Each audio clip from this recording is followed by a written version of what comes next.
This podcast is a member of the Place to Be Nation family. Visit us at placetobenation.com, the only place to be in your pop culture world.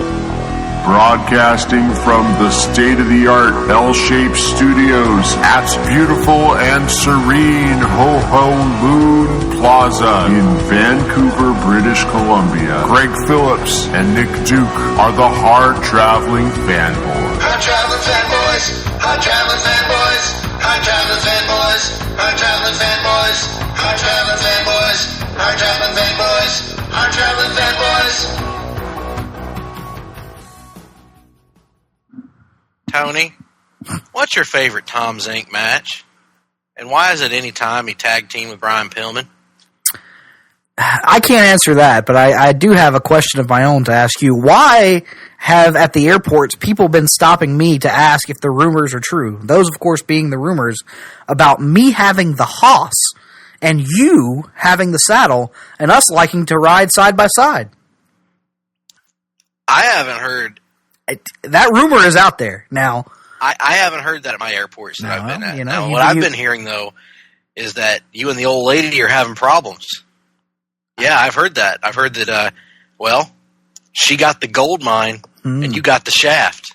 Well, you know, that's just your opinion. That's something that... No, it's not my opinion. This is just what people are telling me at the airports. All the people, when I'm checking, you know how it is. You go to check your luggage or whatever you do at the airport, and people come up to you, you know? Now, Greg, is that just what some people say, or is that what you're saying?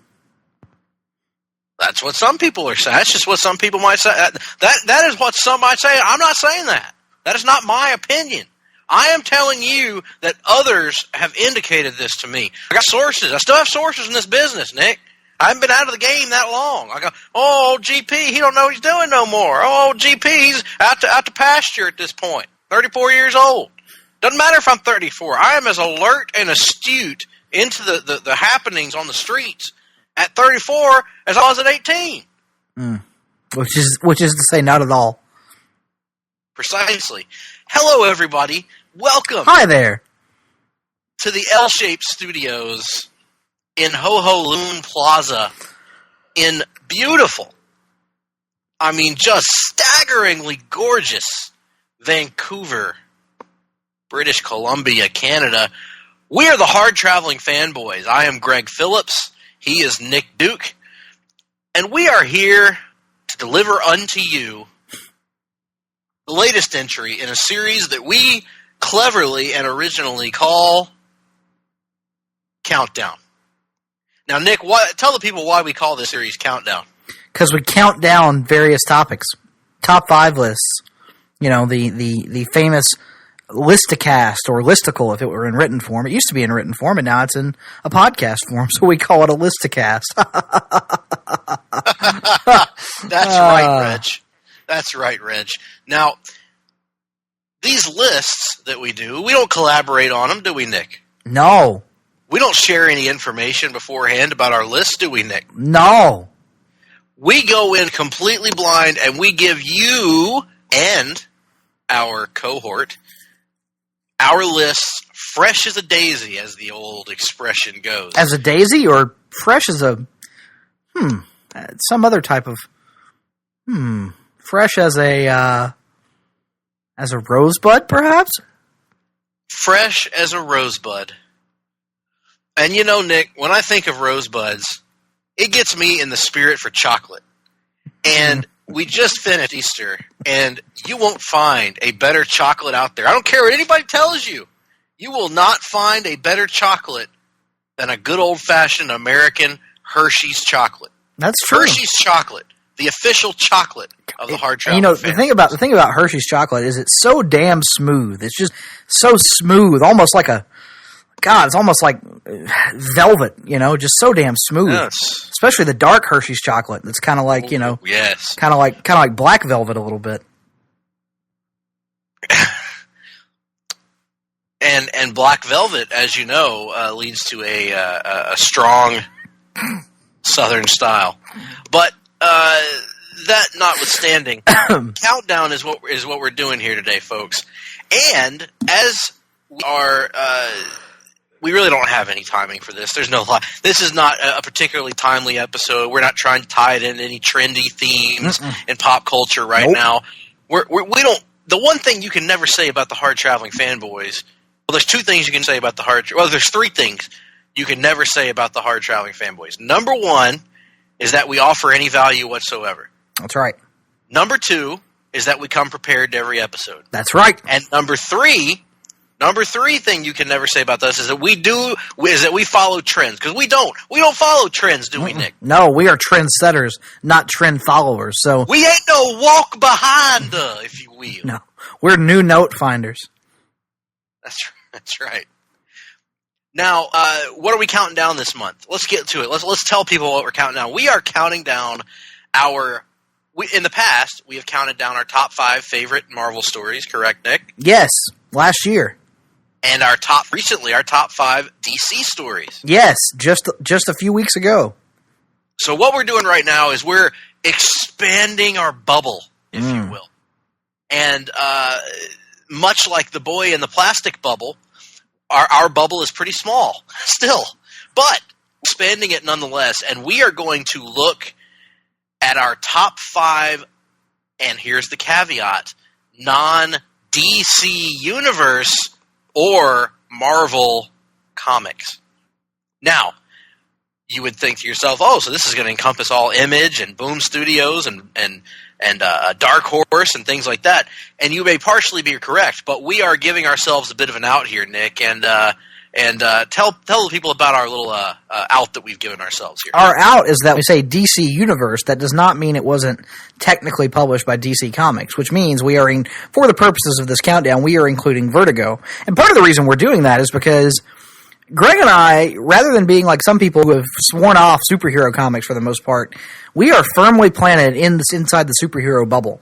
So we don't really have as much experience as some of the more learned modern-day comic fans with things like Image or like some of the hotter indie comics that are out there. So we have to kind of build this list based on our limited understanding. So, for example, something like, say, Sex Criminals, which is a very highly regarded book, probably not going to pop up on either of our lists, because I haven't read it. Greg, have you read it? Nope. There you go. Even something as classic as something like Sandman, I haven't read it, so it's not going to be on my list. And I know that's sacrilegious to a lot of hardcore comic fans, but just never gotten around to it. So this may be something of an incomplete list. It's far from definitive, but it's the best list we can give you at this point.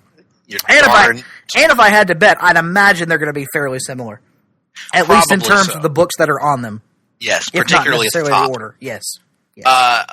Now we also are we're not just including Vertigo. We're also including Marvel's Epic Comics imprint, which included books of this kind. But they're books that take place outside the mainstream. Basically, is what we're talking about. Non-traditional superhero books set in the traditional superhero universes. So, pretty interesting Danny hodgepodge of genres you might find here. Some genres that might make you go, and others that might make you go, ho, wow! Indeed they might, but no better. Oddly enough, some that might make you go, ho, loon! Ho, loon, indeed. And with all that being said, I guess there's no better time than the present. Greg, tell the people your number 5 selection. So my number 5 selection, it was a very difficult choice for me, Nick, because I had 2 books that I was juggling for this number 5 spot. And even up to this moment, I've been volleying them in my head, badminton with myself, you might say, as I hit the shuttlecock back and forth in my mind. Shuttlecock. Anyway, and I ultimately came up with this book as number 5, and when we get done, if you'd like, we can talk about some of the books that maybe just missed our cuts, if you will. But my number 5 book comes to us from Brian K. Vaughan and Fiona Staples at Image Comics. It is Saga. And this is actually a currently ongoing series. So this is a book that's hitting your stands all the time now, and it's just an ongoing story by this creative team of Staples and Vaughn, who, just to tell tales out of Skewel for a moment, Brian K. Vaughan had 3 books that very nearly made my list. I ended up with 2 of his books on my list, but he is a tremendous writer, particularly on the indies. And Saga is, the best way I could sum it up would be it's almost doing it a disservice to say this, but it is a space opera in the Star Wars sense of the word. But it's not just Star Wars. There's not really a lot of fighting per se, space fighting anyway. It's like the Lord of the Rings mixed with Star Wars, which I've said for Green Lantern a lot, but where Green Lantern throws in elements of James Bond or Lethal Weapon, this throws in elements of a family drama, because really, at its heart, at its core, this is a story about a family. And Saga has been going on for several years now. Started around, I believe, 2011, if I'm not mistaken. And it tells the story of these kind of literally star-crossed lovers that are raising a baby in a situation where they are lovers that come from different sides of intergalactic war. So when I say there's not a lot of fighting, there is a lot of fighting.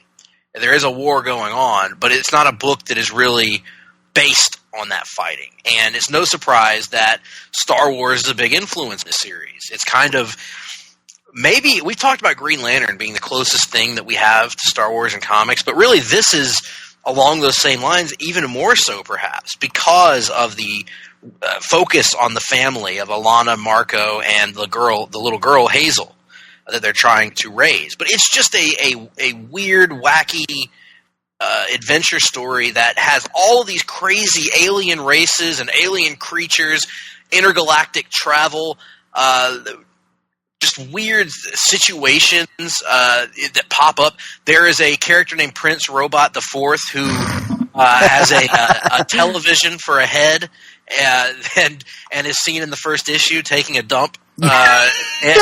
And so, but all this wackiness and weirdness, at its core, it's a family drama about, relationship problems. These two lovers who are not supposed to be together. And as you see, Alana and Marco kind of try to overcome their people's prejudices, their histories, their own stubbornness to try to raise their little girl and escape together throughout this crazy universe. It's incredible to read. And I in full disclosure, I've only read the first, I think, 3 volumes of Saga, so I've got a lot more to read. But what I've read is excellent. And I've actually bought a couple more volumes. I think I've bought through volume 5, and I just haven't gotten around to reading them yet. But it's not for lack of want, because this is one of the best new books that I read in the last 10 years, easily. And just blew me away when I read the first volume. Excited to see what else happens in this universe and what kind of changes have happened since the last time I checked in. Yeah, I agree with all of that, so much so that while I have only read 2 volumes, I will actually be speaking more about Saga a little later on in this show, as it made my list a little bit higher than it did for you. But here's one that I know you will have on your list and have higher than I have on my list. My number 5 selection is also a book from Brian K. Vaughan. This one with art from Pia Guerra for Vertigo Comics, which began back in 2002, and that is, of course, Why the Last Man, the story of Yorick Brown, the literal last man on Earth after a mysterious plague wipes out every male on the planet, leaving only Yorick and his pet monkey Ampersand to roam the planet in search of his long-lost girlfriend, trying to basically become the planet's only hope for natural repopulation, even though we later find out that cloning apparently is a viable solution. But this is just an epic book that has, that's one thing about these non-Big 2 books that most superhero titles aren't able to have. They're able to have beginnings, middles, and ends. And Why the Last Man is a perfect example of that, in that it is one story told over 60 issues, and it is everything comes full circle by the end. You have a satisfactory ending for all the characters. And along the way, you get these memorable antagonists. You get a burgeoning relationship that you don't even realize is a burgeoning relationship until near the end of the title. You get humor, you get action, you get drama, you get so much rolled up in these 60 issues. And it's really remarkable that such a simplistic concept like, One Man Left on Earth is able to provide so many memorable characters, because you would think it would be, it would have a tendency to lend itself to repetitiveness, and it doesn't. Right. It is very unique. It keeps you on the edge of your seat throughout. And, Brian K. Vaughan writes every character perfectly. The art from Pia Guerra is absolutely phenomenal. And it's one of the best examples of the heyday of Vertigo. It's kind of sad that pretty much since the end of this one back in 2008, Vertigo's stature in the comics community has kind of been weakened severely, I would argue. And it's possible we might look back on this one 10, 15, 20 years from now as the last great Vertigo title. I hope that isn't the case. But right now, it looks like that certainly is a possibility for this one's legacy in comics history. It's so good, and I'll revisit it a little bit later on as well, but it's so good that it will make you care emotionally about a pet monkey named Ampersand. Yes. And I don't want to say any more than that about that, but good pick, Nick, and one that the first example of our list, or the second example, I guess, of our list having crossover with one another. Well, for my number 4 pick, I've got a book that I'm fairly sure won't be on your list because you haven't read it yet. And I have only read the first, 2, maybe 3 volumes of this, but suffice it to say, it made a huge impact on me when I read it just a couple years ago, and it's one that we have had slated for a Longbook hunt for a while. We just haven't gotten around to it yet, and that is a book by the tremendous team of Ed Brubaker and Sean Phillips, and it's a book called Fatale. And this is a title that comes to us from Image Comics, and it is one of the most unique books that I've come across in comics. And again, it's actually technically, I think, incomplete. It's still, if I'm not mistaken, no, maybe it has wrapped up. I'm checking on that right now, folks. Yes, it is. It is wrapped up, but it was one of the craziest things or not craziest, but one of the most interesting stories I've read. It actually takes you back, as the title would indicate, femme fatale, but it's called Fatale, and it takes you back to this woman named Josephine who happens to pop up in all of these different timelines. We see her back in the 1940s, in the heyday of film noir and things like that. But then we have almost a dual timeline narrative going on in the first volume, where the character in present day sees a woman that looks stunningly like this Josephine that he's seen in pictures. Well, it turns out she was back in the 40s. She is actually immortal, or seemingly immortal. And as the book unfolds, and each volume takes you to a different time period in Josephine's life while balancing it with present-day stuff, you get to see how her kind of immortality came to be, and that perhaps it's more of a curse than a blessing, and exactly what caused that curse to be placed upon her. And it starts out looking like it's going to be kind of a by-the-numbers 40s-style detective story, but rapidly it becomes apparent that you're not dealing with just a 40 or like a noir detective story. You're also dealing with a supernatural horror as well. And so this book actually blends those sensibilities, which are two strong sensibilities that kind of flair for the detective side of things that Brubaker has shown in the past, with a strong supernatural horror sensibility that I don't think that I had seen in his work before I read this. And it is exceptional. Like the first two, I think I've read the first 2 volumes, and you get to see the 40s, the present day, and then the second volume you see the 50s and the 60s. Sorry, the 30s and the 60s. And the way that the art is in these books from Sean Phillips, it's evocative of that time period. If it's in the 40s, it looks like what you've seen in the films, Jimmy Cagney films or whatever. And then it's like it goes to the 60s. It looks like a swinging 60s story, you know, a little more light, a little more colorful. At the 70s, very gritty and you know, hard-boiled, like some of the 70s movies you might have seen, like Chinatown or something. And it's just an exceptional book. I can't wait for you to read it one day, Nick, because I think you're going to love it as much as I did, or almost as much as I did. These two guys have had a lot of books. I've read a few of them. Criminal's really good. I read the first volume of Criminal, and it was great. But this is the one that made my list because of all the books on this list, this one actually has the best chance to climb my list, I think, even perhaps over Saga, which is amazing, just because this one is so, I guess, in my wheelhouse. Indeed. You did loan me the first volume, so I am looking forward to getting to it at some point and us reviewing it on these very airwaves. I am a fan of the other work of Brewbaker's I've read. I'm not as familiar with a lot of Sean Phillips' work, but definitely something I'm looking forward to checking out one day. But speaking of things that we've reviewed on these very airwaves, my number 4 is a selection that I'm not going to spend too much time talking about because you can actually go not that far back in the archives and find us talking about it at length. And that is a book that is still ongoing. There's only 20 issues out right now. We also talk about it at Girth, I think. Indeed. There's only 4 trades. I've only read 2 of the trades, but that book is Jason Aaron and Jason Latour's Southern Bastards.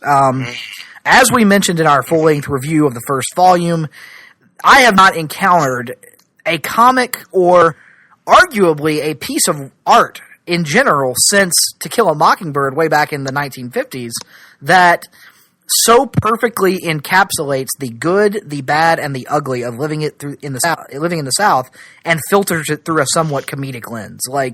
This book is so well done. It is not a parody of the people who live here or the way of life that is represented here, but more a somewhat critical examination rather than an outright mocking, in my view. You combine that with a somewhat noirish story, even though it's set in backwoods Alabama, and very distinctive art from Jason Latour, and it all combines for a finished product that feels familiar and yet strange to me at the same time and has me absolutely hooked based on the 2 volumes I've read. I can't wait to see what else is out there. I know that, like I said, I've only read, I think, 9 of the 20 issues that are out, but this one absolutely earns the spot on the list for me, and it's one that I am very much looking forward to carving out the time to see where it goes from here. Fantastic characters, fantastic writing. Hard to say too much else. If you want more in-depth thoughts, like I said, go back and check out our previous episode on it. In the archives.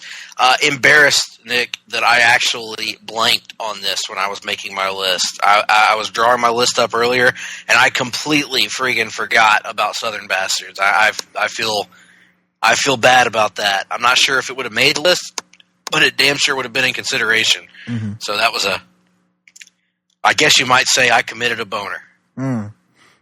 I think, that your brain was full of dew when you were making your list, and so. Sorry, guys, I'm sick right now. And as your chest is also full of dew. Yes, as Nick has forced me to laugh, it brought a cough to my chest, as to paraphrase Ric Flair. But I want to pause here and take an aside, Nick, that just crossed my mind. We both, before this show, agreed that we were not including Watchmen in this because it was technically published by DC Comics under the DC Comics label. However, it occurs to me that when we were doing our top 5 DC stories, we also excluded Watchmen, which probably would have been my number 1. So, well, it's such is life. We all know how we stand on Watchmen. Right. Obviously we're huge fans, seeing as how we have had the goodness in our hearts to take it and actually improve upon it with comic book theater. So, I mean, clearly we have a high regard for it. We wouldn't have done something like that to something that we hated. We would only do something like that to something that we loved. We loved, exactly. And we particularly took some of Alan Moore's ideas about the character of Captain Metropolis, and I think really, really improved upon that character and what was there. But nonetheless, that actually does tie in to my number 3 selection, Nick, because this is one that I'm particularly proud of. Because I would have left this one out until I looked into it.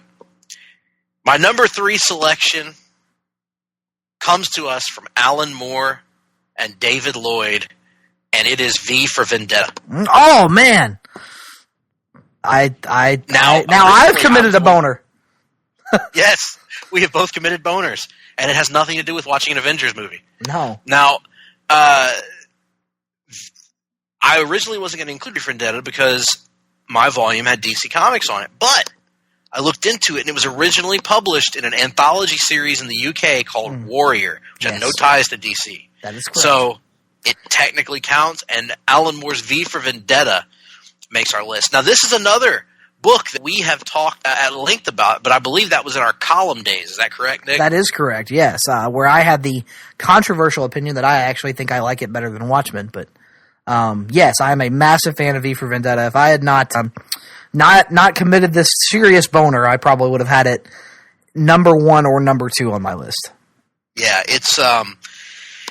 it is spectacular. I mean, if you go back and find that column, which can be found on placetobenation.com, you search for the Longbook Hunters and find V for Vendetta. We kind of set our piece on it then, but it's a masterpiece. There's no other way about it. It's a black and white story by David Lloyd, very rigid layouts, but yet the art is incredible.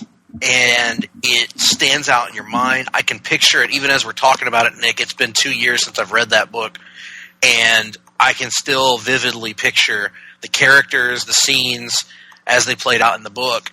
And it is almost a manifesto of sorts from Alan Moore. It touches on all sorts of political and ideological points of view. It's almost a 1984 for comics, if that makes sense. It's very Orwellian, and it goes into a lot of uncomfortable territory for what you would expect for comic books and even beyond that. And if you've seen the movie, which I happen to think the movie is very good, but the movie is actually a much softer version of what you get in the comic. Yes, I would agree completely. The comic asks even tougher questions of its audience. Nothing is black and white in the comic. It has, art itself. I was about to say, and has much deeper shades of gray that tend to skew more towards the darker side of that spectrum for virtually every character in the book, perhaps with the exception of Evie. But even by the end, she is not as lily white as you would be led to believe by the events of the movie. She's somewhat of a Jezebel. Somewhat. Now, I would like to point out, you're mentioning black and white. For the collected edition, DC has colorized that art in pretty much since it was printed in trade paperback form. True. So you can get it with colored art. I don't know how I feel about that. I don't really have a huge issue with it, I guess, but I think there is something about that black and white that starkly affected me. And I'm fairly sure that my edition that I have is colorized, but I don't know that for a fact. I'd have to go pick it up off my bookshelf, and that's just too much fucking work. Right. But I will say, if black and white comics bother you, you're not a big fan, get the colored edition. And the colors are not like, it's not like everything popping off the page. No, they intentionally colored it in pastels to try and maintain some of that. Like, while it wasn't going to be black and white because the colors were very muted, you were going to have a different visual tone about it than you would with your average full color comic. So yes. And I've read it in black and white and in color, and both are great. And if you really want to read a book and kind of get an idea as to why, maybe you've read Watchmen and you're like, okay, this is great, but give me something else to indicate what a genius Alan Moore is, this is the book to pick up, because you may start and you'll be like, oh gosh, this is going to be a long, boring slog. It's long, but it ain't boring at all. So that is my number 3 selection. An excellent selection on your part. As I mentioned, only not on my list because of my massive boner, of course. Yes. Well, let's not go too far. Well, it was a pretty big boner, Greg, I'd have to say. It was fair sized. I think blanking on that is a big boner. Now, that's just me. I think it deserves consideration as a big boner. Now, do you think that it's let's just move on. I don't want to go any further down this rabbit hole. or this boner hole, if you will, this glory hole, if you will. This glory hole, yes. This glorious hole. Moving on to my number 3 selection, a book that we have also reviewed for the old column back in the day, and a book that I know absolutely will not make your list. This comes to us from Marvel's Icon imprint, and this, of course, is Kick-Ass, written by Mark Millar and illustrated by John Romita Jr. This came out back in, I want to say 2008, and ran for 2 years. It was an 8-issue limited series that came out bi-monthly. For this purposes of including this on my list, I am only counting the initial mini-series, Kick-Ass. While Kick-Ass 2 is okay, fair, and Kick-Ass 3 I actually haven't read yet, the original Kick-Ass to me is a fantastic comedic story that kind of takes on a fairly common trope in the comics world. I mean, there have been lots of takes on the what if somebody tried to do the superhero thing in real life story. Many writers have taken it on, but for my money, I think Mark Millar's take on it is kind of my favorite. And the reason why is because, yes, you have to portray that or ask that question and have some sort of grittiness to the story, but he manages to almost turn it into black comedy along the way. We get lots of over-the-top humor. You get the introduction of the characters of Hit Girl and Big Daddy, who are just, epically over the top and really hilarious. You get Dave, the lead character, Dave Lazowski, and his borderline pathetic friends who reminded me a lot of certain other individuals that I hung out with in college, but I'm not going to say their names. I found a lot to relate to in this book. And so the idea of someone, even as pathetic as Dave, which is to say even as pathetic as myself, being able to make a positive difference in the world was something I really enjoyed. Great book that kind of subverts expectations at various points along the way. Something that I would argue the movie doesn't do nearly as well, and is why the movie isn't as good as the comic, in my opinion. But still, a highly entertaining read. It's one I recommend to anyone who enjoys some humor in their books, who enjoys a little grotesque violence in their books, and who enjoys 11-year-old girls using words like fuck and cunt in their books. So if you like those sorts of things, check out Kick-Ass. You will not be disappointed. We're earning our mature rating this week, Nick. Well, quite frankly, you don't want to go just a small amount over the explicit rating. I mean, I don't know what that amount would be if there was a term for it, but you want to go above and beyond. Yes, you don't want to go just a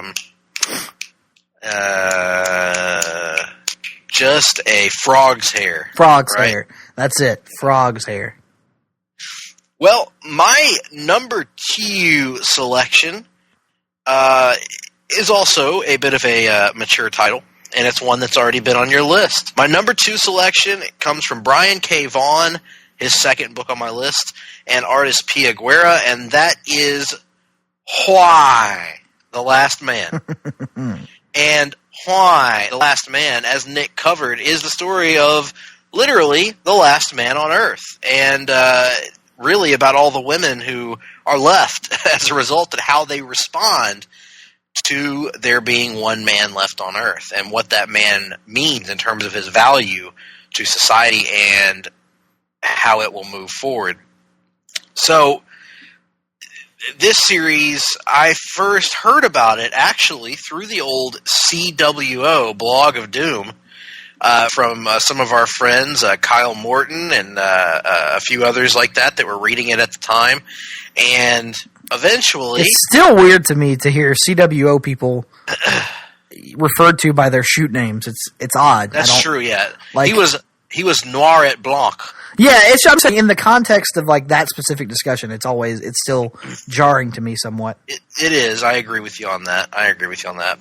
And that's kind of how I first heard about it. And finally, I found the first volume on sale somewhere and decided, what the hell, I'll give it a try and see how it is. And so, bought the first volume, sat down with it, and by the end of it, I had to know what happens to Yorick Brown, the lead character. He is one of the most well-rounded and best lead characters in an original comic series I've ever read. Flat out. I mean, whether it's his relationships, his quirks, unique sense of humor that no one else seems to get, except Ampersand, I guess, his pet monkey. Whether it is the gradually growing list of side characters, some of whom have sinister motivations, the villains that are they really villains or are they doing what they need to do to survive? It's just an epic series that hooks you at the end of every volume to make you want to see what comes next, but yet it doesn't fall victim to that shock value trend where everything's just shock value after shock value. There are big surprises and big shocks along the way, but the shocks aren't the point of everything. They just serve the greater narrative. And to show you how invested in that first volume I became, after reading it, I bought the second volume and read that. And then after reading that, I was all in. So I went and I bought Volume 3, Volume 4, Volume 5, Volume 6, Volume 7, Volume 8, Volume 9, and Volume 10. So I ended up buying all 10 trades of this. They are valued parts of my collection. And for me, it's one of the greatest comic book series of all time. And I really want to see it get adapted, but more importantly, I want it to be adapted right, which means I want to see it as a series on a premium channel like HBO, Showtime, something like that, or even FX, something like that. But I want it to be a series rather than a standalone movie, which is what I'm afraid is going to happen. Actually, I believe it's in development at FX. I could be wrong about that, but I think I read the Wikipedia page for it earlier whenever I was prepping my list, and I think I read something about that on there. So there was a canceled film adaptation in November 2016. Michael Green was announced to be the showrunner for Why the Last Man for FX. So very cool. Okay, awesome. I didn't actually know that, but that's great. Now, now, 2016, that's a long time ago, especially in the TV world where things tend to move a little bit faster. So if we haven't seen anything of it, I don't know if that means it's still in development or not. But as you know, with the information we have in front of us, with the ultra reliable Wikipedia that's in front of us, we are being told that it is currently in development. So let's hope that actually winds up happening. Moving on to my number 2, and from one Brian K. Vaughan book that I had already talked about to a Brian K. Vaughan book that you had already talked about. And much like Southern Bastards, I've only read the first 2 volumes of Saga. But for all the reasons that Greg mentioned earlier, this thing, much like Fatale was for Greg, is so damn in my wheelhouse that it had to rank very highly for me. Greg drew the natural parallels to Star Wars, and it is very much like Star Wars in the regard of having this immersive, deep universe with all these implied histories and backstories that aren't fully revealed, but you get the impression that the story we are watching play out is just the latest thread in a massive tapestry that spans across the universe. When you add into that the family dynamic that Greg also mentioned, it combines together to create something that is as for me as anything I've ever read in the world of independent comics. Again, only read the first 2 volumes, due largely to time reasons, financial reasons, and just resources. But I am fully intending on getting caught up with this at my earliest possible convenience, and I look forward to discussing Saga more. I believe we did a column on the first volume, but have not done anything else on the rest of it. I am looking forward to potentially picking that back up at some point in the future, but Greg pretty much laid out all the reasons perfectly. This thing is just amazing. The writing of Brian K. Vaughan, the art of Fiona Staples, characters like Prince Robot IV, and one of my personal favorites, Lion Cat, just combined together to make this something that truly must be read to be understood or to be experienced. It is completely unlike anything I've read, and it's something that everyone should at least try out, even if you don't think it would be for you. Nick, what would happen in your household if you had Lion Cat as a pet? Well, because I am the only male in my house, I feel like he would spend a lot of time telling the other women that they are lying, because that is their nature in life. Good Lord. Good Lord. I was thinking more in regards to the little white lies you have to tell the children. And again, who knows? Lion Cat is probably a very useful thing in parenting, I would imagine. Yes. Which one of you did it? It was Gwen. Lying. Yeah. So I think we should go ahead and let the cat out of the bag. I'm just making an assumption here, Nick. Tell me if I'm jumping over my bounds here, but I feel like we both have the same number one. I think that's a safe assumption to make, my friend. I think it is. And that number one selection, which is shared by both of us, is Grant Morrison's The Invisibles. Indeed. Or Grant Morrison's Animal Man, I think we should say. Oh, yes, that was a Vertigo title at first, yes. But no, actually our number one title is Preacher by Garth Ennis and the late, great Steve Dillon. Mm-hmm. No surprise to those who have followed us for a long time, I don't think. This is a book that I don't even remember how I first discovered it. I think our mutual friend Jeremy and our mutual friend Sam may have. I remember it being Sam for some reason. Not to say Jeremy hasn't introduced us to a lot of other things, and not to deny him any credit he may be due. But I primarily remember Sam as being the driving interest or driving force behind getting us to read it. And when you consider some of the subject material, I think that makes a lot of sense, given people who know Sam. Yes, Sam was adamant that I needed to read it and that I would love it if I gave it a chance. And I finally did by borrowing, actually. And I remember I was getting them conflated because they both were in the Huntsville region at the time, but I borrowed Sam's volumes of Preacher to read it. Mm-hmm. And I couldn't get enough. I just could not get enough. I think those same trades made the way around our entire friend group pretty much everybody borrowed them at some point, and they were great. I mean, I know I read that was my first exposure to them. I now have my own entire collected edition of the reissued trades that are actually condensed into fewer volumes. But yeah, I think my experience with it is very much the same as yours. Yes, Sam turned us on to it, and I'm very thankful that he did, because it is a transformative comic book series. It's so good in so many ways. I feel like we talked about it a lot on our show before and in our columns and things like that, but it's just, I hesitate to use the term brilliant, but it's really brilliant from beginning to end. We talked about with Why the Last Man, with some of these other stories, Fatale, that they have a beginning, middle, and an end, which is something you very rarely get to do in superhero comics, if ever.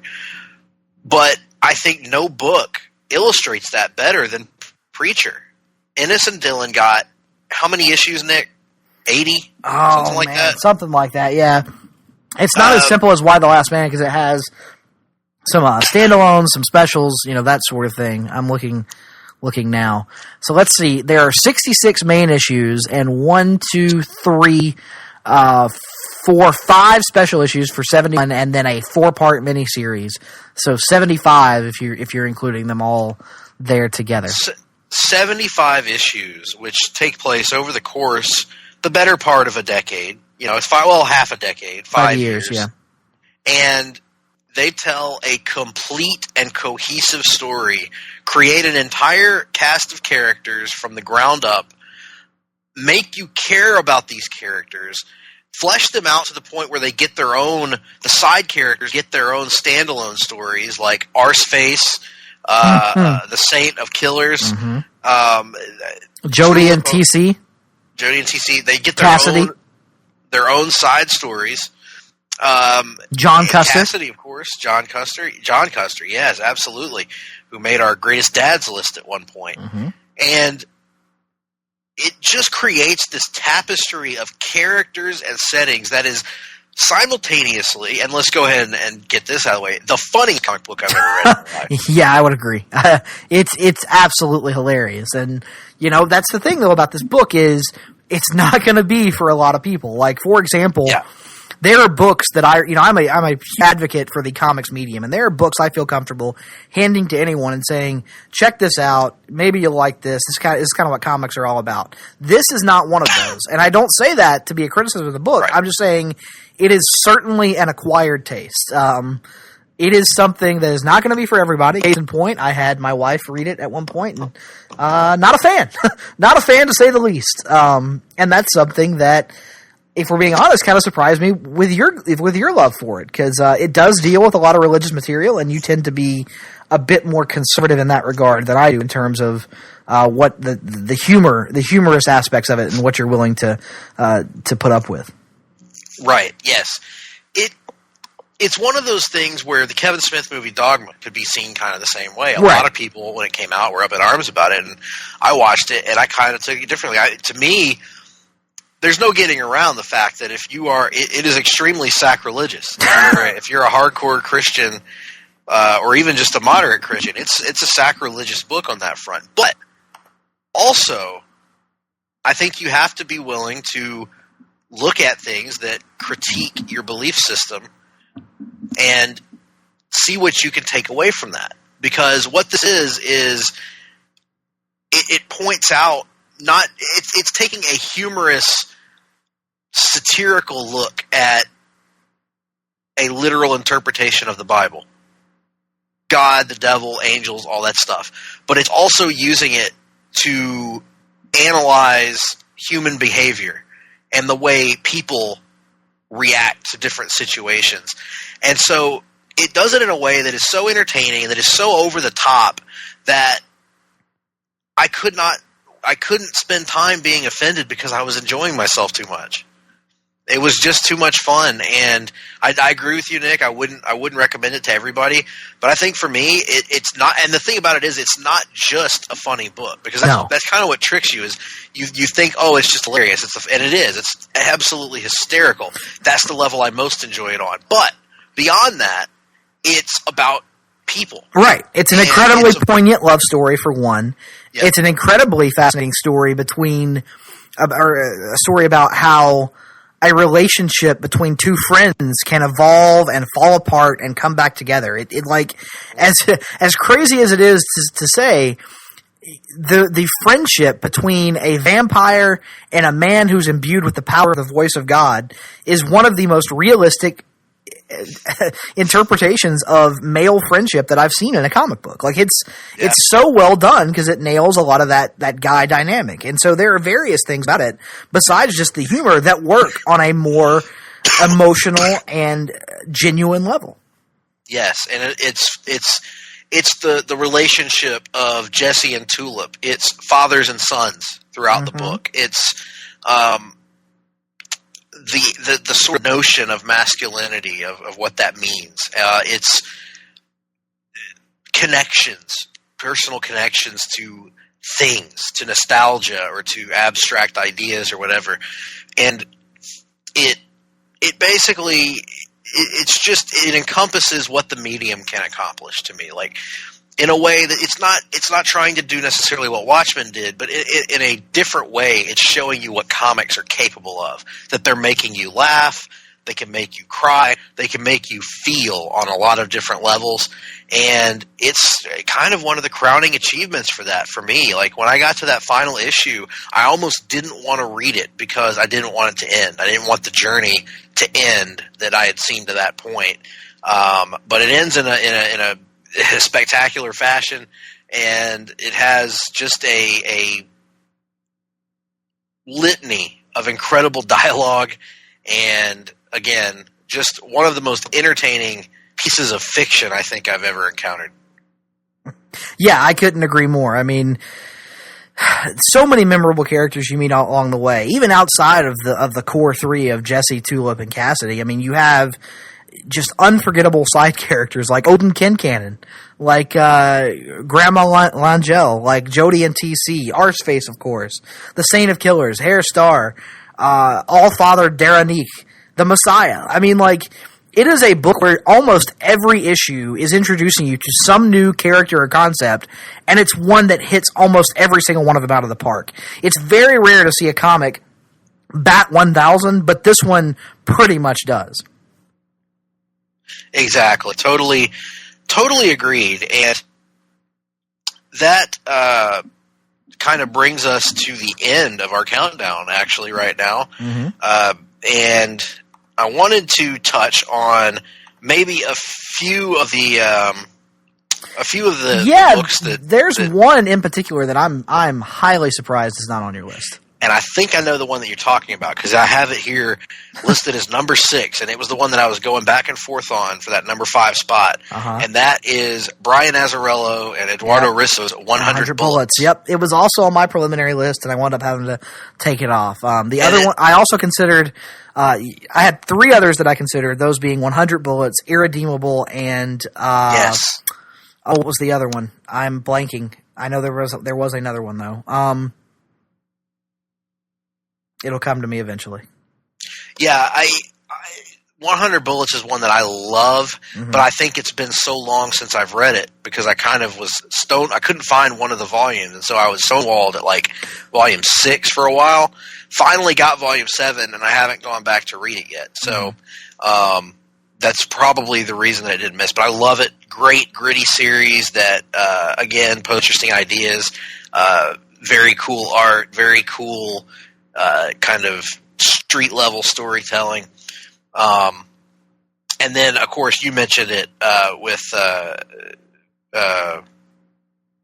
and I've just drawn a blank. What was the one that you just mentioned? Irredeemable, yeah, Mark Irredeemable, which is a superhero story, but a kind of superhero story you're unlikely to get told that well in a mainstream universe because he kind of takes that old trope of what if Superman went bad, but explores it to the extreme end of the spectrum and does it in a way that it almost feels inevitable that you're going to get a depressing ending, and it goes to some pretty dark places through it's the darkest thing that Mark Waid's ever written. I would tend to agree. The other one I considered was one you weren't as high on, and that was The Wicked and the Divine by Kieran Gillen. I've read 2 volumes of that. Big fan of that as well, but for me, I felt pretty confident in my 5. I like 100 Bullets. I don't think I like it as much as you do, so it wasn't as agonizing a decision to leave it off my list. The only thing I agonized over on this list was including things that I haven't read more of, and it just highlighted to me the fact that I need to read more Saga, I need to read more Southern Bastards, and I'm looking forward to doing that hopefully in the near future. And when you do, we'll be sure to talk about it right here on the longest running weekly episodic comic book podcast in all of Place to Be Nation. So what do you think of our list, folks? Do you have a more informed list? Would you like to comment on our list? Let us know. Yes, I am sure that the exclusion of Sandman is causing eyes to twitch throughout our listening community. Well, let us know. We want to hear it. Tweet us at G Phillips 8652. Tweet us at Nick Duke 87. Join the Place to Be Nation Comics Facebook page. What else? Oh, yes, email Greg P at placetobenation.com, Nick D at placetobenation.com. Let us know your thoughts. Let us know what you're thinking about the whole deal here. Your lists. Give us your list. We want your list. Give it to us now. Give us your holds. And in the meantime, please stay with us as you listen to these advertisements for some of the other great podcasts here at Place to Be Nation and Place to Be Nation Pop, including our good friends, Geek and Sassy, Sellers Points, Talkin' Pop, Sunday Groove. Easy like David Sunday. And Conversation Comics and others. So be sure to stick through and listen to the commercials. We will be right back. Promotional consideration paid for by the following. Hey, pro wrestling announcer Kevin Kelly here. I want to make sure you are all subscribed to all the great feeds here at Place to Be Nation. It's really easy to do. Just head to iTunes or your preferred podcatcher app today and search and subscribe to the Place to Be Nation wrestling feed, which of course includes the full archives of the Kevin Kelly Show, the Place to Be Nation pod feed, and the pro wrestling only feed. Subscribe, listen, and then rate us and leave feedback today. And be sure to give Justin your true thoughts. I mean, don't hold back. After all, he is kind of a jerk. Just listen to Scott.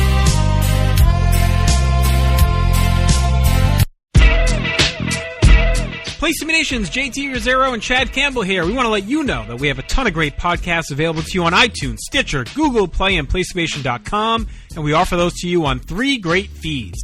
On the Place to Be Nation Wrestling feed, we bring you the Mothership, the original Place to Be podcast, as well as Main Event, Lucha Afterground, and our monthly pay-per-view reaction shows, as well as the Our Vantage Point podcast and Jeff Learns Wrestling. In addition to these full-length shows, we also deliver quick-hit pod blasts on topics old and new. Over on the Pro Wrestling Only feed, we dive deep inside the wrestling business with a stacked army of experts leading the way. The feed features potpourri shows such as This Week in Wrestling, Greetings from Allentown, Psychology is Dead, Puro Potpourri, Stacy and Elliot's Bogus Journey, and the Military Industrial Suplex.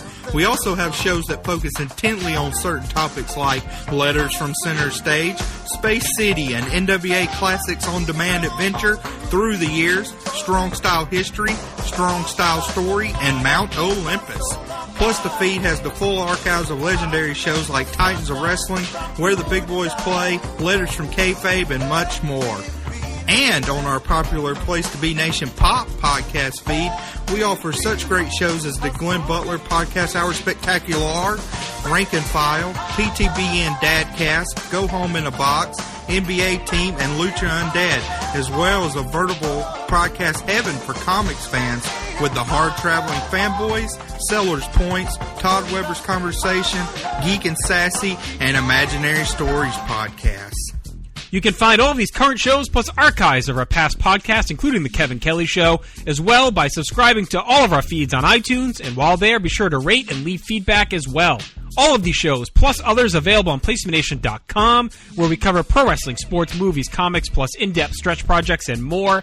Be sure to support our site by using PlaceToBeNation.com/Amazon when shopping online, and download our free PTB Vintage Vault Refresh ebooks via the links on our site. We also want to thank our friends at Bonehead's Wing Bar in West Warwick, Rhode Island, and Fall River, Massachusetts, TheHistoryOfWrestling.com, and Scott Keats' Blog of Doom. Be sure to follow us on Facebook, Twitter, Instagram, and Tumblr as well. PlaceToBeNation.com, the only place to be in your pop culture world.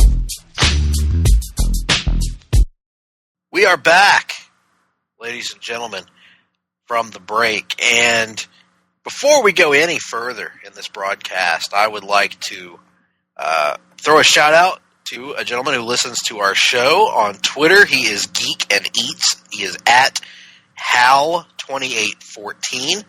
We appreciate any feedback from the audience, and to show how much we appreciate it, I'm going to follow through on what I told him I would do last week and forgot, which is when we did our countdown of our favorite DC stories just a few weeks ago, he actually submitted to us his list of his favorite DC stories, and his list go a little something like this. At number 5, he has Green Lantern Rebirth. At number 4, he has Blackest Night. At number 3, he has Justice League, The New Frontier. At number 2, he has Batman Year One. And at number 1, he has Identity Crisis. So, shout out, Geek and Eat. Thank you for giving us your feedback. For all of you, give us your feedback. We will try our best to mention them on the show. I know we've got some on our Place to Be Nation Comics Facebook page that I haven't mentioned, but we will get to those at some point in the future as well. So, with all that being said, let's move on to our longest running segment here on this show, and that is, of course, reading and watching. Reading and watching. What you been reading and watching? What you been reading and watching? Nick, how far back are we going? I don't even know. We're, for simplicity's sake, we're just going to talk about this past week's episodes. We have been behind. That's entirely my fault due to some circumstances that I had to work through over the last month or so. So rather than trying to be convoluted and catch up, we're just going to move right along to this past week's episodes of CW Television. We are not going to discuss Walking Dead this week because I am 3 weeks behind at the point, and we hope to be able to bring you Walking Dead thoughts at the very least in time for the season finale in 2 weeks. We will do everything in our power to make sure that happens. But for these purposes, we are going to be discussing simply this week's episodes of Legends of Tomorrow, Black Lightning, and the return of Arrow. Yes, so Legends of Tomorrow last week took us to a planet of Avas, and we finally learned about the the origin, the background of the Time Bureau agent Ava, who has been the lover of Sarah Lance, the leader of our team of rogues. And we discover that Ava's backstory is different than she or anybody else thought, and that she is actually one of a planet of clones, or not that the entire planet are clones, but that she is in a universe or on a world, in a timeline, rather, where in this timeline they have created her as a clone and spawned thousands of her that are just everywhere, doing every job imaginable. So, kind of an interesting, unique twist. And it leads to the usual hijinks from the Legends crew, just continual entertainment value on that level. And this show just continues to kick all kinds of ass, Nick. Yeah, I agree completely. I know you and I both were very skeptical about this Ava character back when the show first started this season, but we have come around on her greatly. And I wound up really digging this episode, and I'm very much a fan of the her and Sarah dynamic, and I hope it continues going forward, which is something we will be talking about a little bit later during the rundown. So big thumbs up for me on Legends this week. Continues to be the most consistent of the CW shows this season. Yeah, it's been great. So that was terrific. Tuesday night, well, we should mention The Flash is currently on an unexplained and inexplicable break in the middle of their season, so go figure. And so that brings us to Black Lightning on Tuesday night. And Black Lightning's another show that has really continued to ramp things up. It went through a little lull there for an episode or two, but it got back in the driver's seat really quick. And the last several episodes, I think, have been excellent. And particularly this past week, where we finally get a little bit of character development or a little bit of explanation for Gamby, the character that has kind of been the one sticking point for me on this show to this point, because I think the actor, and I still stand by this, I don't think the actor is doing a great job at playing the character, but I will say they went a long way to explaining why he's the way he is and a little bit about his background. We continue to see the family of Tristan Pierce as they continue to develop powers. Both of his daughters now have powers, including his youngest daughter having powers very similar to his. Meanwhile, Thunder, his other daughter, continues to do her superhero thing and really kind of grow into her own. And we continue to layer the villains, as now you've got this shady government agent who's played by an actor who qualifies as that guy. In that he's that guy that I've seen in a lot of different things, but I can't place his name. But I've seen a bunch of things. And then you've got the resurrected Lala, which that's the one area of the show that has gotten no explanation, but I'm hoping they get to it soon because it's very fascinating, and he's a great character, as we talked about earlier. I would think it has to do something with the combined effects of green light and whatever it was that Lady Eve was doing to those corpses in various scenes, yes. right? Like, that has to play a role somehow. I think so. And and you would assume that Lala probably had green light used on him when he was a kid, you know? So we also, and then of course, somewhere out there, and I don't know has his absence been explained, Tobias Whale? Yeah, if it has, I guess I completely glossed over that. I thought he was in hiding because of like some events that had happened. He was worried about, But they pinned it. They pinned it on Black Lightning. Yeah, so Lady Eve. So and I don't know the answer. That's what I don't get. Don't know the answer to that question, Greg. There were a couple of things that happened during the hiatus that I didn't really understand why they happened off screen, but nonetheless, I thought this was a really good episode, Nick. I really enjoyed it. I'm continuing to enjoy this show. It's the acting is for the most part very good, and the story is really compelling. Yeah, I would agree completely. Like you said, getting some forward momentum finally on the Gamby subplot, although it's kind of been replaced in its lack of momentum with the Lala thing. While I enjoy having Lala back, I am starting to get to the point where we need something more than just cryptic behavior to hook us back into that character and give us an understanding of what purpose he is serving in the story right now. So here's hoping that we will get all the subplots moving forward as Black Lightning is getting pretty close to the end. I think it's only got like 3 or 4 episodes left in its first season, because I think it's a 13-episode order for season 1. So hopefully things will start to pick up a little bit more steam here in the coming weeks. And then, of course, Thursday brings us to Starling City or Star City, I should say, and Arrow. And we kind of wrap up a 2-episode arc involving the return of Roy Harper and the return to activity of Thea Queen as Speedy. This also sees the return of Nyssa, who I know we always love when she appears on the show. She has been missed. And the League of Assassins, or rather an offshoot of the League of Assassins, known as, Nick? The Thanatos Killer, which is false advertising if there ever was any. Yeah. Now, Nick, I have to confess that I have a bit of an ailment right now. Now, let me see if I can summon it through my sinus issues and my cough, but I'm getting a headache. Yes. I was so excited for this episode when I heard the title, and I made also all these false assumptions that wound up not coming true. And this episode didn't even address the most fundamental truth in all of life, which is, of course, that Thanatos is Poindexter, and Poindexter is Thanatos. Yes. Now, I did find it interesting that the alternate title for this episode in Spanish was La Poindexter Gilde. Oh, which, of course, means the Poindexter Gilde. Yes.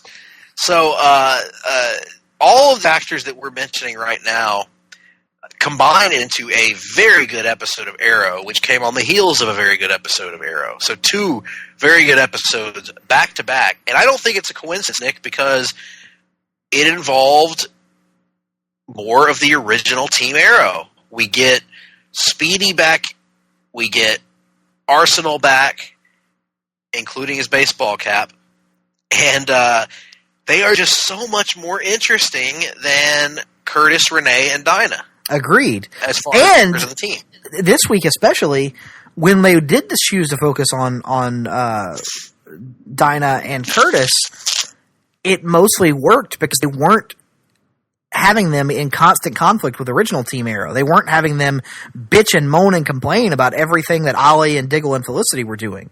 And so as a result, having them actually go off on their own and not really be, tied at the hip to original Team Arrow and not be, constantly at their heels, kind of made those characters more bearable. So I think it's best for all parties involved if they just drop the whole Civil War aspect of that the season has had. Now, one disappointing aspect is that a couple times in the episode, Nyssa made reference to the fact that she was married to Oliver, and Felicity is also married to Oliver. And I thought that there was a lot of storyline potential in going down that road, exploring that dynamic. And so having their marriage, her and Oliver's marriage, annulled by the end of the episode was a bit disappointing for me, just because I feel like it's one of those things where that dynamic between she and Felicity really need to be shown rather than told. I think it definitely deserves potentially storytelling to be the very basis of season 7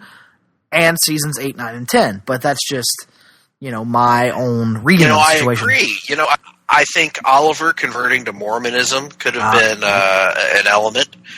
I feel that maybe clearly there was a great deal of tension between the two, between Felicity and Nyssa, right? I would agree. And it led to some of the best scenes of the episode. Right, they were great scenes. Every time they would kind of snipe at each other, and Nyssa would play around with her. But I think, like you, that we needed a little bit more of that in the episode. By a little bit, I mean a lot more of that in the episode. But all of that aside, I thought it was a great episode. Really good stuff. Your thoughts? Yeah, completely agree. Yes, love the hell out of it. And so, I would point out, I'd like to point out, and not to get too deep into it because we're going to have a moment here, but they made a point of saying that that Merlin intended for his heir to find the Lazarus pits. And that's all I'm going to say about that.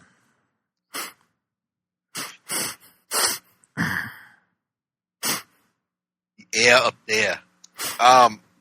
So let's rank them for the week. I'll go first. I've got it number 1, Arrow. Mm-hmm. I've got it number 2, Legends, and I've got it number 3, Black Lightning, although Black Lightning was excellent. Exact same. Arrow 1, Legends 2, Black Lightning 3, all very good this week. Yep. All right. So, what better way to transition into our other continuing segment, Rundown. Welcome to the Rundown, where we talk some comic news. Welcome to the Rundown, where we talk about movies too. Wonderful.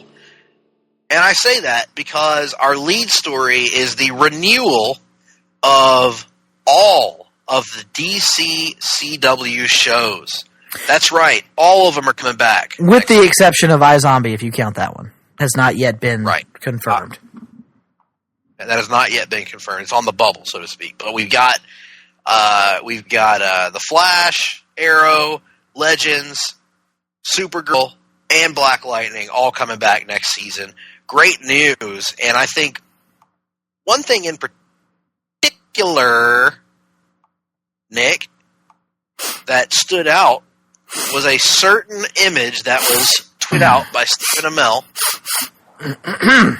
of Colin Donnell, who's a former Arrow cast member who portrayed the character Tommy Merlin in season 1.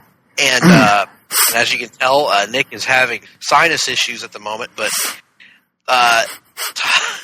Tommy Merlin and Stephen Amell standing there in the picture, and they are both holding up their fingers to hold up 7 fingers, indicating or implying season 7 of Arrow, and implying perhaps that Colin Donnell could make an appearance in season 4 of Arrow. Season 7? Season 7 of Arrow. So, Nick, dare I even ask if you have any thoughts about that picture and the renewal of Arrow for season 7?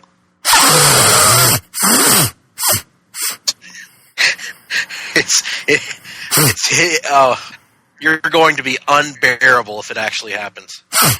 And I want it to happen so bad, but you are going to be unbearable, sir.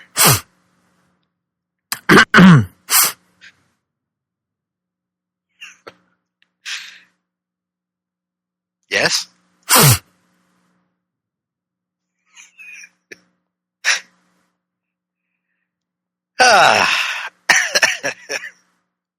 Riveting audio here.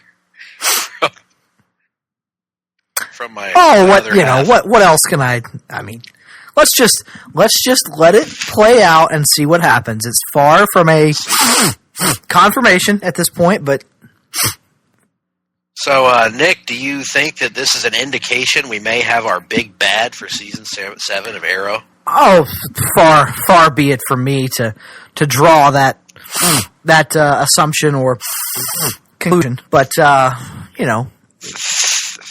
we'll see. We'll see what happens. That's all I can say. Is I don't want to make any assumptions, Greg, and I certainly don't want to say that any one person or individual has been advocating or saying it was going to happen or calling it for a long time. That certainly would be not for me to say, quite frankly. So.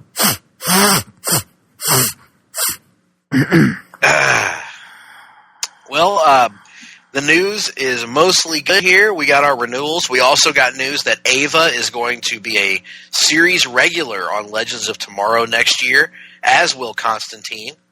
So that is good news, getting 2 new characters to the Legends crew, which does make me worry that we may lose 1 or 2 along the way.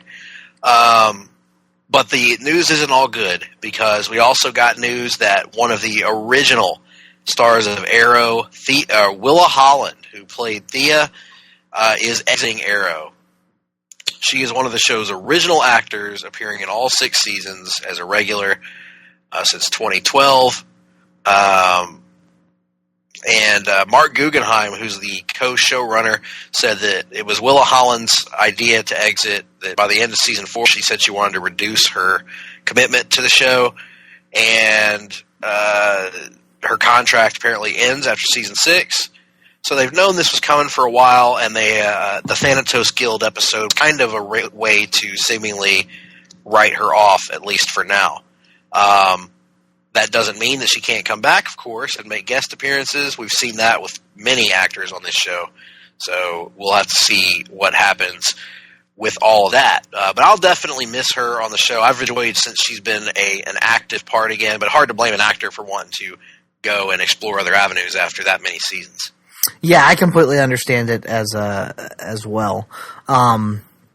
You know, you and I have talked about this. We felt for a while like the writers were kind of spinning their wheels in regards to the Thea character and didn't really know what they wanted to do with her. And so I think some time away will probably be for the best, as we've seen with other characters. Just because you go away doesn't mean you can't come back at some point. And if season 7 tells the story I think it's going to tell, I think it's a safe assumption that we will see Thea back for at least some episodes in season 7. So, sad to see her go, but I feel like probably past the right time, honestly.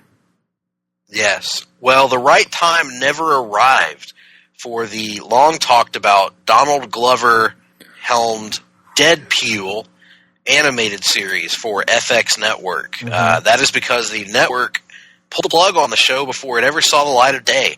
It looks like we're not going to get that series. FX and Marvel will continue their relationship through Legion, but the Deadpool show appears to be DOA. I was kind of interested in seeing what Donald Glover's take on Deadpool would be, and what we would get out of that. Kind of unfortunate that this project's not taking off. Yeah, it's especially weird when you consider the fact that, you know, Marvel is locked into a deal with FX for the purposes of producing Legion and ostensibly potentially any other X-Men related television shows, whether it be through Fox or FX. And Donald Glover is also locked into a deal still with FX, which originally was announced with the second season of Atlanta and Deadpool as the centerpieces of that agreement, with other projects that could potentially result from that. So interesting that FX is in independent agreements with both parties still, but that a partnership between the three is no longer going to happen. Donald Glover did tweet out a hilarious fake script for the season finale that he wrote on the fly. That kind of gave you a glimpse into the idea that he was a little bit perturbed by the whole situation, and certainly was a project he wanted to work on. So who knows? Maybe he'll find life somewhere else. I doubt it. But I am still all for an adult-themed late-night FX, Deadpool animated show. I think it's a great idea. I hope it happens somewhere, even though I'm not optimistic about the chances of it actually taking off at this point. It's not the only project that has faced some issues with relation to the X-Men universe, because just this week we learned that, or last week rather, we learned that 20th Century Fox has again postponed the theatrical releases of both X-Men Dark Phoenix and New Mutants. Dark Phoenix has moved from November 2, 2018 to February 14, 2019. While Bryan Singer's Bohemian Rhapsody movie will take over that November 2 spot, New Mutants will slide all the way from February to August of next year. Do you read anything into this, Nick? The Phoenix thing is exceptionally strange, because everything we had been, they had kind of started to ramp up the publicity. I think a few months back they had did the magazine rounds with a on-set visit and that kind of thing, and I think it seemed like that one was mostly on track, and then this news came as a bit of a shock to me. New Mutants, that's less of a shock, because the first delay was massive, as it was supposed to come out in, February of this year originally, right? And then it got pushed all the way to February of next year, or whatever it was. And ostensibly, the reasoning we've heard behind that is that there's going to be extensive reshoots to the point of adding an entire character and an entire subplot and ratcheting up the horror elements. Apparently, from one of the rumors I read, the success of it at the box office has currently got still clamoring for teenage-focused horror, and New Mutants seems to be something that would lend itself well to that approach, given the trailer that we've already seen. Although, anytime you tinker with a movie this much in the middle of production, it concerns me somewhat. Granted, there are examples of it working out, such as Rogue One, and there are examples of it not working out, such as League. So, kind of have to wait and see what becomes of New Mutants. But I did find it interesting. There was a rumor that came out about a potential New Mutants post-credit scene that had already been shot. Yes, John Hamm was at one time set to play Mr. Sinister, apparently. In a scene that was filmed for the New Mutants.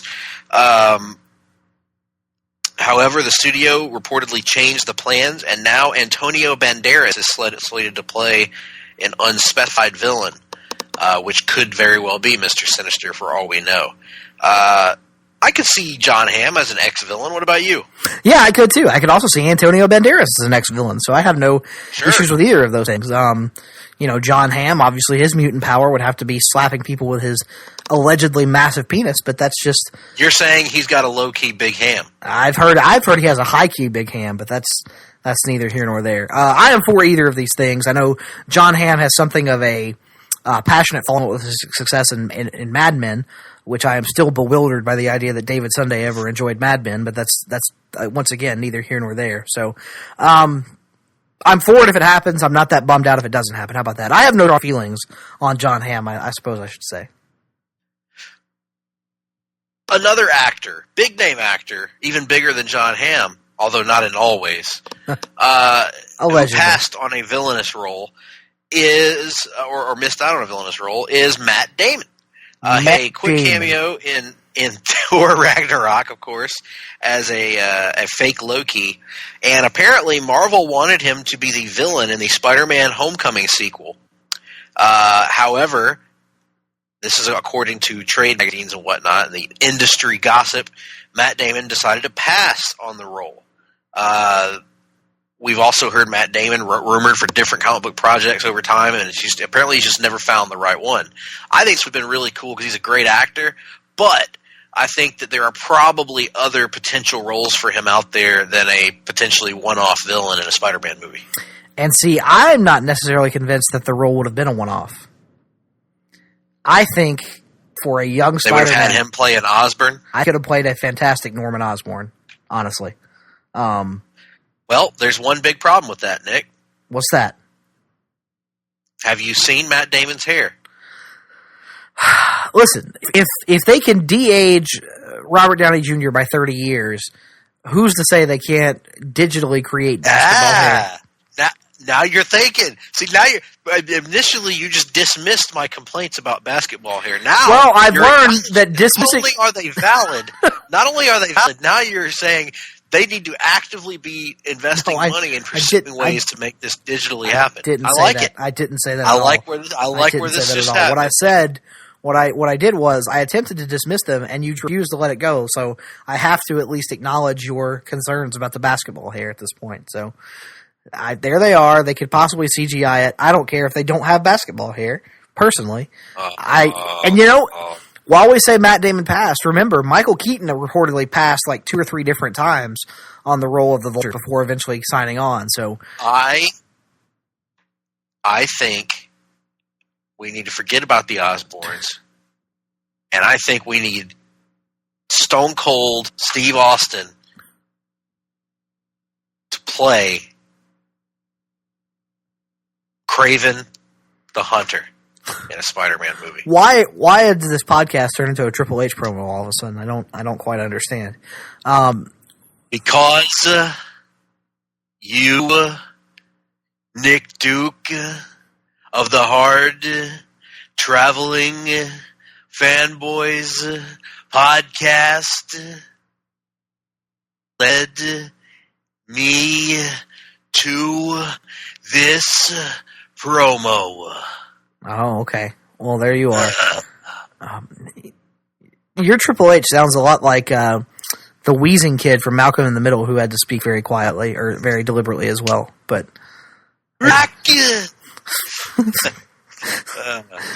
in any event, what else can we say about this other than nothing? Maybe it'll eventually come around, but who knows? Could be. it's just too bad Ben Affleck didn't work out in the DC universe, because it would be great to see Matt Damon playing like a I don't know, a Jason Todd or a Hush. Actually, Hush would be much better than Jason Todd. I don't know what I'm talking about, Jason Todd. Hush. He would have been awesome as Hush. I'm kind of in love with that idea, which is why I'm somewhat glad that he passed on this. But maybe he'll come back around to it. Captain Marvel is a movie that's coming up from the Marvel slate, and we're getting a little bit more information. We are getting word. We already know that Samuel L. Jackson's Nick Fury is going to be in it, probably a de-aged, two-eyed Nick Fury, in fact. But we're also getting several other returns, including Clark Gregg as Agent Coulson, who has been relegated to Tahiti on the Agents of S.H.I.E.L.D. show since his death in the Avengers movie, or seeming death. He'll be back in this one as a younger version of himself. We'll also see the return of Lee Pace as Ronan the Accuser. He is going to be in the movie. Of course, he died in Guardians of the Galaxy. Spoiler alert. So he will be a younger version of himself. And his ally, Korath, played by, Nick? Jimon Hansu. Yes. So all of these characters are going to be younger versions of themselves.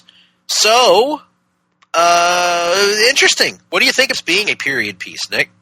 I like the period piece idea. I mean, yes. You're going to have to have some sort of reasoning for Captain Marvel having some experience before she is introduced to the Avengers. And you don't want to just, say, oh, she was there the entire time and you just didn't know it. So having her off in space, having her, set 20 years ago, it makes a lot of sense from a lot of different levels. And I think it's really cool that they're going to explore some of these characters and perhaps, show us how these characters came to be the versions we know from Guardians of the Galaxy. Maybe a less zealous Ronan, like a Ronan who maybe perhaps the events in this film will set him on the path to becoming the Ronan we met in Guardians of the Galaxy. And also the return of Phil Coulson. And while it's a younger version, I understand that. Here's hoping that it marks the beginning of Clark Gregg's reintegration into the MCU proper, as opposed to just the MCU television universe. Well, speaking of things that should be period pieces, Marvel's bringing back Fantastic Four in the comics. Yay! Marvel is doing this by attaching writer Dan Slott. Boo! And artist Sarah Pichelli. Yay! And it will feature all four original members of the Fantastic Four. Boo! Yes. So, this is part of Marvel's Fresh Start initiative. Yes. Not all new or all different, but it is a fresh start. Nope. And it's the return of the two uninteresting members of the Fantastic Four, along with the two interesting members of the Fantastic Four, and it's written by Dan Slott. So, what better way to create a recipe for my disinterest? Yep, not going to read it. I know a lot of people are excited that the four are coming back. Good for those people. Good for people who enjoy Dan Slott comics. I myself do not. Hard pass. Yep. There's something out there for everyone. And I know there's a lot of hardcore Fantastic Four out there, and I genuinely hope this book gives you what you're looking for and that you enjoy the writing from Mr. Slott. Frank Miller. Speaking of writers who are unique in nature, Frank Miller has announced that he has 5 new projects with DC Comics. Now, the details of these are not all out yet, but we do know that one of them is Superman Year One, which we've already talked about. A second story is an original graphic novel with artist Ben Caldwell that will star The Dark Knight Returns' Carrie Kelly, who, of course, was the first ever woman Robin. And I also read somewhere that apparently that's going to be a young adult-focused title. A young adult-focused title from Frank Miller. Well, not a good idea, in my opinion. Quite frankly. The 3 other projects have not been announced that are part of this deal. Well, the one thing that I'll say, Nick, is I hope out of all... Now, I'll be the first to admit, I have not read Dark Knight 3. Which he co-wrote. Did not write. I hope that out of these projects we get at least one out of the 5. We hope that Frank Miller can bat or slightly below the Mendoza line. Is what we're saying. 1 out of 5. Yes. If we can get one really good Frank Miller story out of this, I'll be fine with it. I'm fine with it. You know, I'm not against people getting work. You know, I don't have to read it. What are the odds you think we actually get that? That is not for me to say. No, it is for you to say because I just asked you the question. It's an opinion-based show. I would say that the odds would be somewhere along the odds of the Atlanta Braves making the playoffs this year. Oh, no. Which is to say not determined at this time. It's not impossible.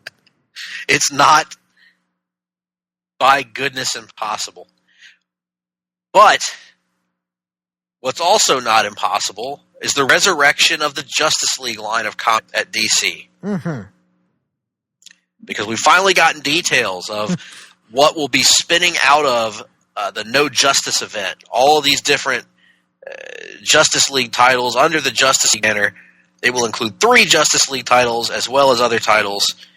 And let's just try to hit these one after another. We've already talked about the main title. Yeah. Snyder and Jim Chung doing and Jorge Jimenez doing Justice League. We know about that one. We've got Justice League Dark, written by James Tynion IV, with art from Alvaro Lopez, Raul Fernandez, and Brad Anderson. This is about the creators of magic in the DC universe coming to take back, and it features a team of Detective Chimp, Zatanna, Man-Bat, don't give a shit, Swamp Thing. That's pretty cool. And others, led by Wonder Woman. Yeah, I'm down for this, man. This sounds James Tynion IV's work on Detective Comics has been very impressive to me. Getting to see Detective Chimp and Zatanna back together for the first time, in my knowledge anyway, since Infinite Crisis, I am all for this. I don't know necessarily that it's going to be on my post, but something that I'm going to definitely keep up with and probably read and trade. And by read and trade, I mean say I'm going to read and trade and then never actually read and trade. Interesting to have Wonder Woman on the team. I'm not sure I really get that. I think that makes some level of sense in terms of the story that's being presented as creators of magic, and that could easily be explained as Greek gods, and perhaps her have some sort of familial tie.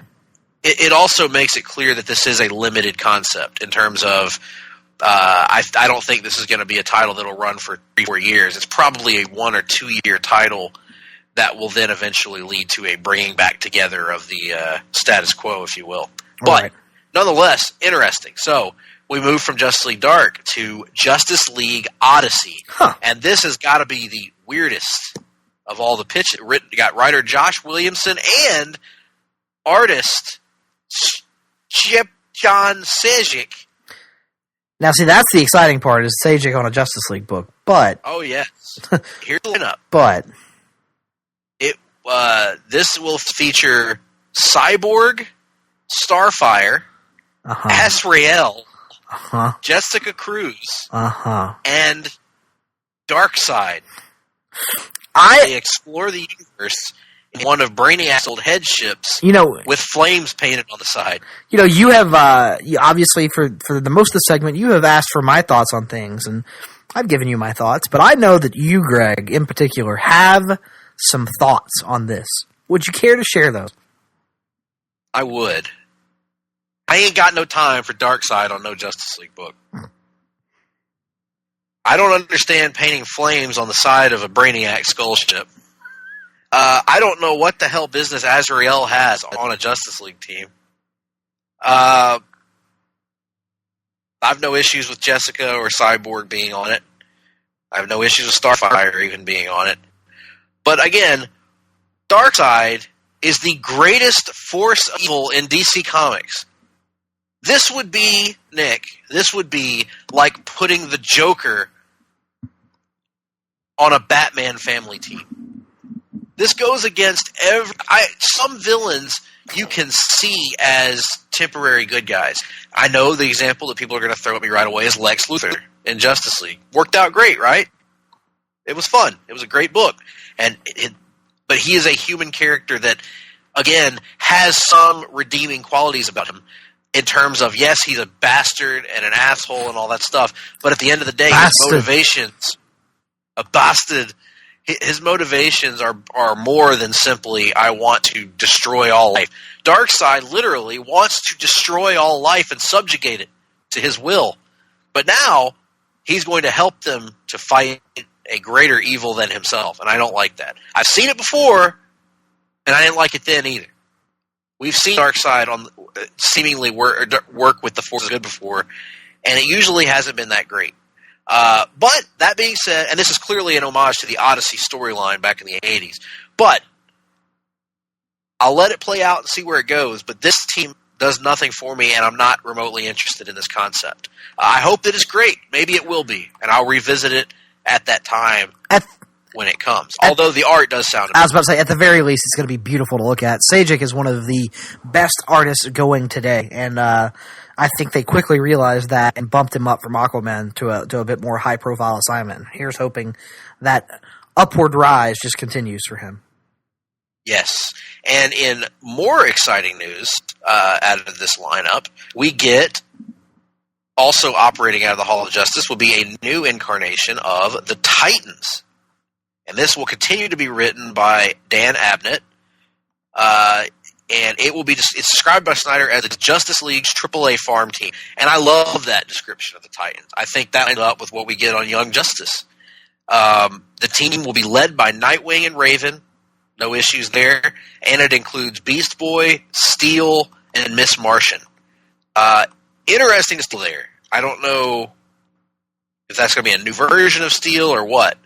But I would have to think so, unless he's playing some sort of perhaps the Red Tornado role from Young Justice. We're kind of the Den Father or something like that. That's the only other thing I could think of. And these are the team kids, so they are a little bit older, Nightwing and whatnot. Meanwhile, writer Adam Glass and artist Bernard Chang, who you may remember from Green Lantern Corps, will take over Teen Titans with number 20. Have a story that sends Robin out on his own, leading a team of rebellious young heroes, including Damian. Is that Damian? Is that the Robin in question that we're led to believe? Yes.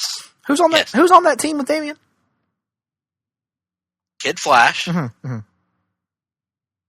Red Arrow. Sorry, just wanted you to.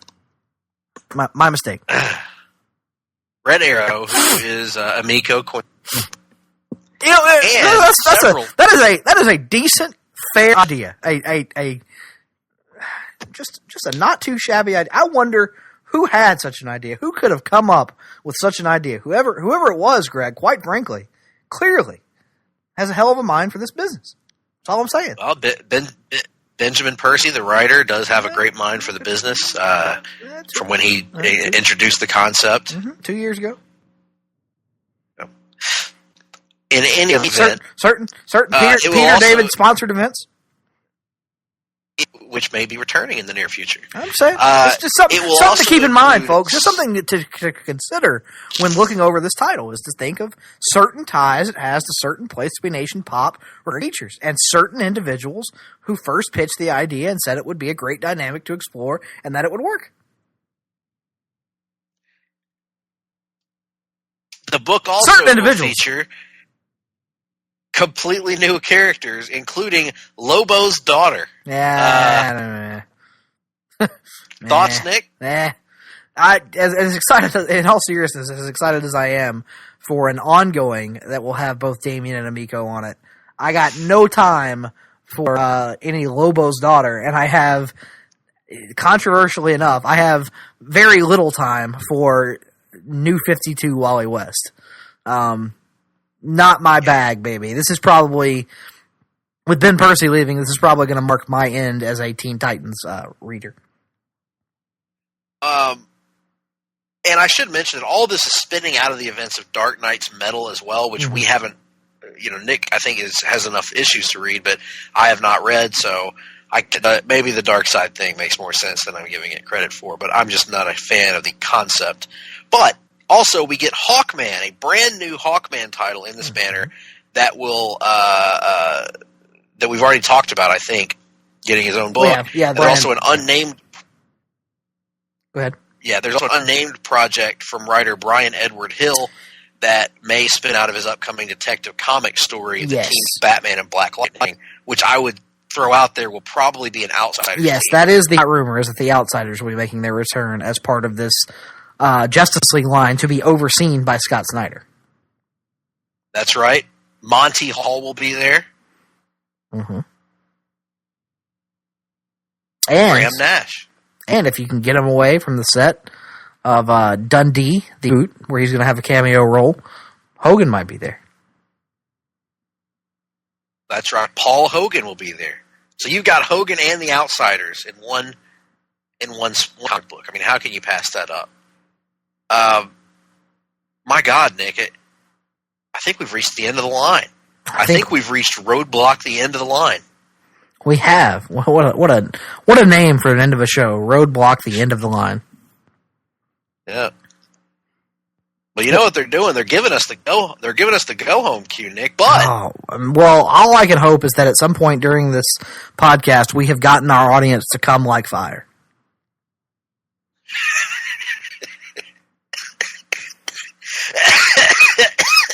Oh, that popped me. Mm-hmm. Oh. Well, there's a minute on the clock, Nick. We're hoping to pop them. You know them. what that means? Oh ho ho ho ho ho ho! It's time for the Wrestling Minute. Let's go. Road to WrestleMania continues to kick off. We had a go home Raw that was not great, not bad, not great, somewhere in between. We have a go home SmackDown that we haven't watched yet. And Nick, a shocking swerve of events, you bastard. Wait just a moment. Let the public record show. There is still time, sir. There's still time for even you to make the wise decision and accompany me on the road to WrestleMania. But in all seriousness, I want to send a very special shout out to the illustrious, the glorious, the just all around stand-up guy, the manager, Todd Weber. Manager. He is wise in his years of experience and has went out of his way to make it possible for yours truly to make a WrestleMania trip this year, which I am 10-second warning. Now I am more excited about than I thought I would be. Cannot wait, and we'll report back. And I imagine next week will be more than just a Wrestling Minute. Absolutely. That has been Wrestling Minute, ladies and gentlemen. And, what do we have coming the folks' way in the next couple of weeks here, Nick? That's a fantastic question that I can't entirely answer because we're kind of in something of a broadcasting flux right now because we are waiting with bated breath the release of the second installment of Place to Be Nation Comic Book Theater Watchmen. Our adaptation will continue. So at virtually any point we could be preempted by that. But as of right now, tentatively, the plan is, John tentatively even, the plan is for us to do an off-the-page that's a little bit different than any off-the-page we've ever really done before. And that's because, for the first time ever, in my memory anyway, Greg, correct me if I'm wrong, we are going to attempt to take on a bit of music for Off the Page. For those who aren't aware, a couple of years back, DC Comics released two different compilation CDs entitled The Music of DC Comics and The Music of DC Comics Volume 2. The Music of DC Comics is various bits of music that have been used in DC media adaptations over the years. That could be a television show, that could be a movie, that could be a video game, it could be virtually anywhere that music may have appeared. And it's not just limited to stuff in the modern era. For example, theme songs, jingles if you will, from the old 60s cartoons could be up. I'm not even really sure what Aquaman. Yes, a good callback to the early days of our podcast. So I'm not even sure entirely what's on that first CD, but that is our tentative plan, is to take a look at that next week and then wrap up the month with a Longbook hunt on one of Greg's a series that's near and dear to Greg's heart, that being the John Byrne Man of Steel that relaunched Superman in the post-crisis era. We thought it would be very appropriate to take a look at that, seeing as how Brian Michael Bendis is paying homage to that story by lifting the name for his own soft Superman relaunch coming up at the end of May. So thought that would be somewhat appropriate. So those two shows could come at any point. We could preempt it by Place to Be Nation Comic Book Theater. It's kind of, we are at the whims of the manager himself, and whenever it comes, it comes. And hopefully it comes like fire. It comes like fire, yeah. Now, yeah, that's a good point. And Man of Steel is such an important story to the Brestular character. Which I've never read, so that's going to be interesting. You know, long ago, the original concept for Longbook Hunters was stuff that one of us had never read. It's almost like us introducing things to each other. And this is one of those last great white whales out there that ties back to that original Longbook Hunters concept. One of the issues is that the two of us, you know, we always meet up, of course, in the Vancouver studios, but we get here just in time to do the show. Right. And then immediately have to leave. And we live a good, you know, hour and a half, hour and 45 minutes apart. Both have busy lives, so it's hard to get books in each other's hands regularly. Right. So that's what's made it harder to follow the project to its fruition. But we are going to endeavor to do that when we can. So, with all that being said, hope you enjoyed the show. Give us your feedback to what we've done, what we've talked about. Let us know what you'd like to hear in the future. And in the meantime, stay frosty, my friends. I don't know what that means. I don't know who says that. Nick, do you have a better sign-off line? Let's see here. Let me think. Here's one. Okay, you go ahead then. No, you go ahead. Well, now I don't have one. Whale? Fuck. Hard-Traveling Fanboys. Hard-Traveling Fanboys. Hard-Traveling Fanboys. Hard-Traveling Fanboys. Hard-Traveling Fanboys. Hard-Traveling Fanboys.